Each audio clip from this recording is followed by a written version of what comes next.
நேயர்கள் எல்லாருக்கும் வணக்கம். சனி பகவானோட வக்கர காலம் உங்கள் ராசிக்கு என்ன செய்ய போகுது அப்படிங்கிறது தான் நம்ம பார்க்க போகிறோம். அதாவது சனி பகவானோட பயிற்சி அப்படிங்கிறது எந்த அளவுக்கு முக்கியமோ அந்த அளவுக்கு இந்த சனி பகவானோட வக்கர காலம் அப்படிங்கிறது ரொம்ப ரொம்ப முக்கியம். ஏன்னா இது சாதாரணமாக 10 நாள் 15 நாளைக்கு வந்துட்டு போகக்கூடியது கிடையாது. 4.5 மாதம், ஜூன் மாதம் 29ஆம் தேதியிலேருந்து நவம்பர் மாதம் 15ஆம் தேதி வரைக்கும். அப்போ ஒரு 4.5 மாதம் அப்படிங்கிறது ஒரு பெரிய காலகட்டம். அப்படிங்கிறதால இந்த வக்கர காலத்தில் சனி பகவான் கொடுக்கக்கூடிய பலாபலன்கள் அப்படிங்கிறத நம்ம ரொம்ப சரியாக பார்த்து வச்சுக்கணும். ஏன்னா பல பேர் சனி பகவான்னாலே பயப்படுவாங்க. சனி பகவானோட வக்கர காலம் அப்படின்னா அதை விட அதிகமாக பயப்படுவாங்க. என்ன பண்ணுவாரோ ஏது பண்ணுவாரோ தெரியலையே அப்படிங்கிற மாதிரி ஒரு நடுக்கம் இருக்கும். இப்போ புரட்டாதி நட்சத்திரத்தில் இருக்க சனி சதய நட்சத்திரத்துக்கு போகிறாரு. அக்டோபர் 5 அவிட்ட நட்சத்திரத்துக்கு போவார். அதன் பிறகு அவர் பழையபடி நேர்கதிக்கு போவார். இதே காலகட்டத்தில் பார்த்திங்கன்னா குரு பகவான் ரிஷபராசியில் இருக்கார், ராகு மீனத்தில் இருக்கார், கேது கன்னியில் இருக்கார். இந்த சனி பகவானோட வக்கரத்தோடு சேர்த்து இந்த வருட கிரகங்களோட நகர்வு அப்படிங்கிறதையும் பார்க்கணும். சனி பகவான் தன்னோட பார்வையை மேச ராசியில், சிம்ம ராசியில், விருச்சிக ராசியில் பதிகிறார். அதாவது செவ்வாயோட ஆதிக்கத்தில் இருக்க 2 ராசியை பார்க்குறாரு. மேசம் விருச்சிகம் ரெண்டையும் பார்க்குறாரு. சூரிய பகவானோட ஆதிக்கத்தில் இருக்கிற சிம்ம ராசியவும் பார்க்குறாரு. இது எல்லாமே பார்த்திங்கன்னா சனி பகவானுக்கு பகை வீடு. மேசம், சிம்மம், விருச்சிகம் 3மே பகை வீட்டை தான் சனி பார்க்குறாரு. அப்போ இந்த வக்கர காலத்தில் அவரோட பார்வைக்குன்னு தனி பலன் இருக்குது. இது எல்லாத்தையும் கூட்டி கழித்து இந்த 4.5 மாதம் உங்களுக்கு என்ன செய்ய போகுது அப்படின்னு பார்ப்போம். கும்பராசி நேயர்களே, உங்களுக்கு இந்த சனி பகவானோட வக்கர காலம் எப்படி இருக்குது அப்படின்னு பார்த்தோன்னா, அதாவது மற்ற ராசிக்காரர்கள்லாம் இந்த சனி பகவானோட வக்கர காலம் அப்படிங்கிறத ஒரு 4.5 மாதம் நம்ம நிம்மதியாக இருக்கலாம், இல்லை சனி பகவானால் சில பல நன்மைகள் கிடைக்கும், இதெல்லாம் நம்ம திட்டம் போட்டுக்கலாம் அப்படிங்கிற மாதிரி சில யோசனைகள் அப்படிங்கிறத வச்சுருந்துருப்பாங்க. ஆனால் கும்பராசிக்காரர்களை பொறுத்த வரைக்கும் எப்படா சனி பகவானோட வக்கரகாலம் வரும் அப்படின்னு முன்னாடியே காத்துக்கிட்டு இருந்த ராசிக்காரர்களாக இருப்பீங்க. என்ன காரணம் அப்படின்னா, சனி பகவான் இப்போ உங்களோட ராசிக்குள்ளேயே உட்காந்துருக்காரு.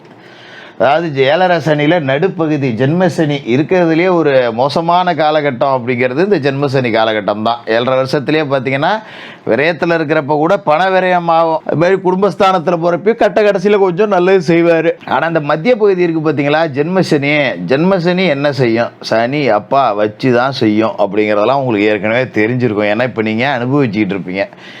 என்ன காரணம் அப்படின்னா, இந்த 7.5 சனி அப்படிங்கிறதுல விரயசனி காசு பணத்தை விரயம் பண்ணிட்டு போய்டும். அது கூட நம்ம இப்போ திரும்ப சம்பாரிச்சிக்கலாம், போய்க்கலாம், வந்துக்கலாம் அப்படிங்கிற மாதிரி ஓடிடும். அதில் சில பேருக்கு சுப விரய செலவு, புள்ளியோலை கட்டி கொடுத்தேன், வீட்டை கட்டினேன், ஒரு நிலம் வாங்கினேன், இந்த மாதிரி சுப விரய செலவுகள் ஓடிடும். 2ஆம் சுற்று நடக்கிறவங்களுக்குலாம். முதல் சுற்று நடக்கிறவங்களுக்கு தான் கொஞ்சம் நம்ம காசு வெட்டியாக செலவாகிறது, போகிறது வர்றதெல்லாம் நடக்கும். ஆனால் இந்த ஜென்மசனி இருக்குது பார்த்தீங்களா, அடிமடியிலே கையை வச்சிடும். ஒரு மனுஷனுக்கு ரொம்ப ரொம்ப முக்கியம் என்ன அப்படின்னு பார்த்தீங்கன்னா, உடல் ஆரோக்கியம் அப்படிங்கிறது தான். ஜென்மசனி அப்படிங்கிறவர் முதல்ல உடல் ஆரோக்கியத்தை தான் தொடுவார். உங்களோட தன்னம்பிக்கையை உடச்சி விட்ருவார். முதல்ல ஏடா எது வந்தாலும் பரவாயில்ல, நம்ம பலமாக இருக்கும், பார்த்துக்குவோம், நம்மளால் மூட்டை தூக்கி கூட பிழைக்க முடியும் அப்படின்னு நினைப்போம் பார்த்தீங்களா. சில பேர் மேனேஜர் திட்டுவான், இந்த வேலைன்னா என்ன, எனக்கு வேறு வேலை, நான் மூட்டை தூக்கி கூட பிழைப்பேன் போயா அப்படின்ட்டு வந்துடுவோம் பார்த்தீங்களா. இப்போ மூட்டை கூட தூக்க முடியாதோ நம்மளால் அப்படிங்கிற அளவுக்கு உடம்பை உரிக்கப்படும். நல்லா பார்த்தீங்கன்னா சுறுசுறுப்பாக இருப்பான். திடீர்னு தொப்பை போட்டு தள்ளி இருக்கும். ஒரு படிக்கட்டு ஏறினா மூச்சு வாங்கும், வயிற்றில் புண்ணு வந்துடும், தொண்டையில் புண்ணு வந்துடும், அல்சரு, சாப்பிட்ற சாப்பாடு செரிக்காது. மேக்சிமம் 100க்கு 90 கும்பராசிக்காரர்கள்ட்ட இந்த பிரச்சனை இருக்கும். வயிறு உப்புசம், கேஸு ப்ராப்ளம், தொண்டை எரிச்சல், அல்சர் பிரச்சனை அப்படிங்கிறது இருக்கும். அதனால் பார்த்தீங்கன்னா சாப்பிட்ற சாப்பாடே செரிக்காது. ஏதோ யானை திங்கிற மாதிரி இப்படி போயிட்டு இப்படி வருது அப்படிங்கிற மாதிரி தான். ஒரு ஆசைப்பட்டதை தின்னிட முடியாது. சுவையாக இருக்கேன்னு கொஞ்சம் சேர்த்து தின்னுட்டோம்னா செரிக்காது. நடந்து கொடுக்காத மறுக்கால ஓடிட்டு கிடக்கணும், ஒரு மாத்திரையை வாங்கி போடணும். ஒரு கல்யாண காட்சிக்கு போகிறோம், எல்லாம் நிறையா பதார்த்தம் இருக்குது அப்படின்னு எட்டி பார்த்துட்டு இது தின்னாலும் நமக்கு செரிக்காது அப்படின்னு கொஞ்சோண்டு ரசத்தில் போட்டு கொஞ்சோண்டு மோரில் போட்டு தின்னுட்டு எந்திரிச்சு ஓடியாந்துட வேண்டியது தான். இப்படி தான் இருக்கும். இந்தளவுக்கு உடம்பை உருக்கியிருப்பார். அந்த உடம்பை உருக்கினார் பார்த்தீங்களா சனி, அது இனிமேல் சரியாயிடும். இந்த வக்கர காலம் அப்படிங்கிறதே அதுக்கு தான். அதாவது சனியால் பாதிக்கப்பட்டவங்களுக்கு சனி பகவானே ஒரு விடுதலை கொடுக்குறாரு, ஒரு இடைக்கால நிவாரணம் கொடுக்குற மாதிரி தான். சரி இப்போ வாழ்க்கையில் இவ்வளோ கஷ்டத்தை பார்த்துட்டு இந்த 4.5 மாதம் கொஞ்சம் முன்னுக்கு வந்துக்க பொழைச்சிக்க அப்படின்னு. அப்போ நம்மளோட உடல் பிரச்சனைகள் அப்படிங்கிறதுக்கு தீர்வை சனி பகவான் இந்த காலகட்டத்தில் கொடுத்துருவார். அதுமாரி பார்த்தீங்கன்னா நம்ம இந்த அடுத்தவனுக்கு ஜாமீன் சொல்லி போட்டு பணம் வாங்கி ஏமாந்தது போனது வந்ததெல்லாம் நிறையா இருந்திருக்கும். நம்ம 10 ரூபா வாங்கி தின்னுருந்தா கூட சந்தோஷமாக இருக்கும்டா, இன்னொருத்தண்டை போட்டு நான் மாட்டிக்கிட்டேன்டா அப்படிங்கிற மாதிரி இருந்தது பார்த்தீங்களா. அந்த மாதிரி வெளியில் கொடுத்து வராத பணம் கொஞ்சம் பைசல் ஆகும். அதுமாதிரி தப்பான சவகாசம் இருக்கும் சில பேருக்கு. சில தேவையற்ற குடும்ப சூழல் சார்ந்த தவறான விவகாரங்கள், பொம்பளை விவகாரம், ஆம்பளை விவகாரம் அப்படி இருக்கும் பார்த்தீங்களா, அதுலேருந்து மீண்டு வரணும்னு நினைப்போம், மீண்டு வர முடியாத சூழல் இருந்திருக்கும். அதெல்லாம் இனிமேல் சரியாயிடும். இந்த கெட்ட பழக்க வழக்கம், கெட்ட சேர்க்கை, இதுலேருந்து கொஞ்சம் மீண்டு வந்துடுவீங்க. அதுக்கான வாய்ப்பு அப்படிங்கிறது இந்த காலகட்டத்தில் பரிபூர்ணமாக இருக்கும். இந்த சனி பகவான் இருக்காரு பார்த்தீங்களா, அவரோட பார்வை இருக்க அது ஒரு மோசமான பார்வை. அந்த பார்வைக்கும் பார்த்தீங்கன்னா பலன் அப்படிங்கிறது இருக்கு. அந்த வகையில் பார்த்தோம்னா சனி பகவான் உங்களோட ராசிக்கு 3வது வீடாக இருக்கக்கூடிய மேச ராசியை பார்க்குறாரு, 7வது வீடாக இருக்கக்கூடிய சிம்ம ராசியை பார்க்குறாரு, 10வது வீடாக இருக்கக்கூடிய விருச்சிக ராசியை பார்க்குறாரு.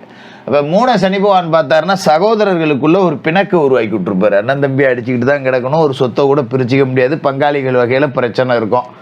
இந்த மாதிரி இருந்தது எல்லாமே இதுக்கு மேலே மாறும். ஏன்னா சனி பகவானுக்கு கொஞ்சம் பார்வைக்கு பவர் குறையுது இல்லையா. இப்போ அண்ணன் தம்பி கொஞ்சம் ஒத்துமையாக மாறி வருவீங்க. ஓரளவுக்கு சரி பரவாயில்ல போ, நம்ம அண்ணன் தம்பி கூட சேர்ந்துட்டோம் அப்படிங்கிற மாதிரி ஒரு மன சந்தோஷத்தை கொடுக்கும். 7வது வீடு களத்திர வீட்டில் சனி பகவானோட பார்வை பதியுது. அப்படிங்கும்போது மனைவிக்கு உடல் பிரச்சனை கொடுத்துருவார். ஒரு ஆப்ரேஷன் பண்ணுற நிலைமை கூட கொண்டாந்து விட்டுருவார். கடந்த காலகட்டத்தில் நடந்திருக்கும். மனைவிக்கு உடம்பு சரியில்லை, ஒரு ஆப்ரேஷன் பண்ணுறோம், இல்லைன்னா மனைவி வீட்டில் யாருக்காவது பிரச்சனை, அப்படி இல்லைன்னா மனைவிக்கும் நமக்குமே சண்டை வந்து அடிக்கடி அவங்க பிரிஞ்சு போகிற ஒரு நிலைமை இதை கொடுத்துருப்பாரு. எப்படி சொல்கிறது, மனைவி வழியில் கணவன் வழியில் தொந்தரவு தான். அதாவது கும்பராசி பெண்களாக இருந்தால் கணவனால் பிரச்சனை, கணவனுக்கு உடம்பு சரியில்லாமல் போகும். கும்பராசி ஆண்களாக இருந்தால் மனைவிக்கு பிரச்சனை. இப்படி கொடுத்துருக்கோம். இதுக்கு மேலே சரியாயிடும்.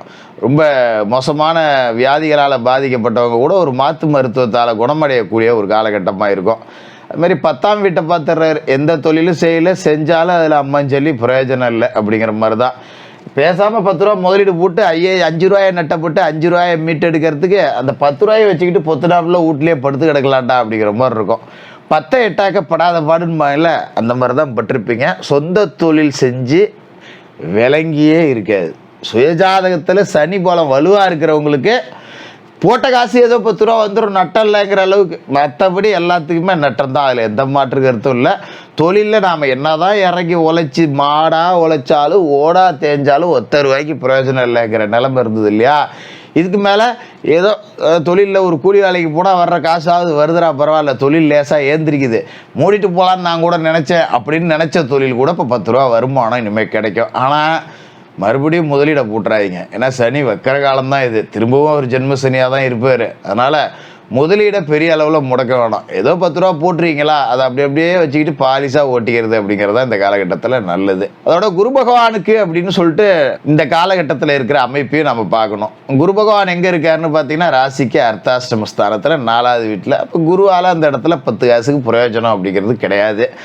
கொஞ்சம் தாயாரோட உடல் ஆரோக்கியத்துலேயும் நாம் கொஞ்சம் கவனமாக இருந்துக்கணும். அதே மாதிரி இந்த காலகட்டத்தில் குடும்பஸ்தானத்தில் ராகு இருந்து சர்ப்பதோஷத்தில் நமக்கு குடும்பத்துக்குள்ளேயே கொடுத்துக்கிட்டு இருப்பார். கனவுல பார்த்தீங்கன்னா பாம்பு துரத்துது, பாம்பு கடிக்குது அப்படிங்கிற மாதிரி வீட்டில் இணையருக்கு அப்படி வரும். நமக்கு வருதோ இல்லையோ அந்த மாதிரி வரும். அதனால் கவனமாக இருந்துங்க.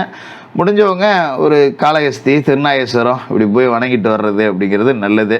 குரு பகவானோட பார்வை அப்படிங்கிறது பார்த்தீங்கன்னா உங்களோட ராசிக்கு 8வது வீட்டில் உழுது, 10வது வீட்டில் உழுது, 12வது வீட்டில் உழுது. இந்த 8ல் குரு பார்வை இருக்கும்போது இந்த சர்ப்பதோஷம், கனவுல பாம்பு வர்றதெல்லாம் இதுக்கு மேலே வராது. கொஞ்சம் கவனமாக இருக்கலாம், அது ஒன்றும் பிரச்சனை சரியாயிடும்.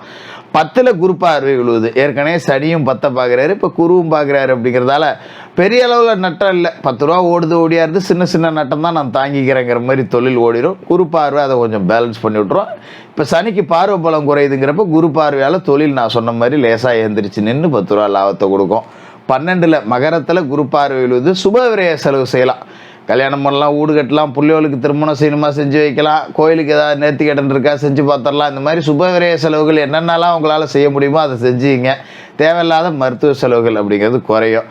மற்றபடி ஒவ்வொரு சனிக்கிழமையிலையும் மாமிச உணவுகள் அப்படிங்கிறத தொட்டு கூட பார்க்கக்கூடாது. சுத்தமான சைவ உணவு அப்படிங்கிறத தான் சாப்பிட்ணும். காலையில் குளித்து முழுவிட்டு விநாயகர் பெருமான் வழிபாடு செஞ்சுட்டு அனுமன் வழிபாடு செய்யணும். அதே நேரத்தில் செவ்வாய்க்கிழமை ராகுகால நேரத்தில் துர்க்கைக்கு விளக்கு போடணும், எலுமிச்சை விளக்கு போட்டால் நல்லது. சனிக்கிழமையில் சனி பகவானுக்கு எள்ளு விளக்கு, வியாழக்கிழமையில் குரு பகவானுக்கு நெய் விளக்கு. மாற்றுத்திறனாளிகளுக்கு அன்னதானம் உங்களால் எப்போ முடியுதோ 10 பேர்த்துக்கு போட்டாலும் சரி, 5 பேர்த்துக்கு போட்டாலும் சரி, ஒரு அன்னதானம் அப்படிங்கிறத செஞ்சுட்டு வாங்க. இந்த வக்கர காலம் உங்களுக்கு ஒரு தற்காலிக விடுதலையை கொடுக்கக்கூடிய காலகட்டமாக இருக்கும். கும்பராசிக்காரர்களுக்கு வாழ்த்துக்கள்.